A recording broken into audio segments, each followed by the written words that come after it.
मुंबईतल्या क्रोमा शोरूमला आग लागली। आगीचं कारण हे अस्पष्ट आहे। अग्निशमन दल घटनास्थळी दाखल झालेले आहे। वांद्रे परिसरातील क्रोमा शोरूमला ही आग लागलेली आहे आणि आता ही आग विझवण्यासाठी अग्निशमन दल घटनास्थळी दाखल झालेले आहे। या आगीचं कारण मात्र अस्पष्ट आहे।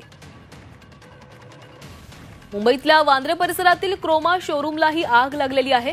आगीचं कारण अस्पष्ट आहे आणि ही आग विझवण्यासाठी अग्निशमन दल घटनास्थळी दाखल झाले। या संदर्भात अधिकची माहिती घेणार आहोत आमचे प्रतिनिधी मनश्री पाठक आपल्यासोबत आहेत। मनश्री, ही क्रोमा शोरूमला आग लागलेली आहे, ही दृश्य देखील आता समोर आलेली आहेत। अग्निशमन दल दाखल झालेले, काय अधिकचे तपशील आहेत?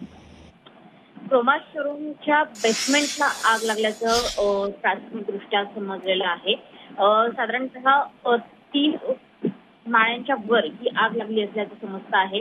लिंकिंग रोडचा जो स्क्वेअर मॉलचं स्ट्रक्चर आहे त्या ठिकाणी सुद्धा धूर हा अडकलेला आहे। त्याच्यामुळे आता 12 मोटर पंप्सने सध्या काम सुरू आहे। अग्निशमन दलाचे जवान हे जवळपास पहाटेपासूनच फायर फायटिंग करत आहेत। मात्र जो कॉल दिलाय फायर फायटिंगचा तो कॉल नंबर 3 आहे। त्याच्यामुळे ही आग गंभीर समजली जाते आहे।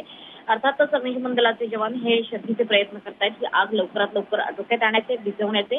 मात्र अर्थातच धूर कोंडलेला असल्यामुळे या फायर फायटिंगला उशीर लागेल आणि सोबतच कुलिंग ऑपरेशनला देखील बराचसा वेळ जाणार आहे।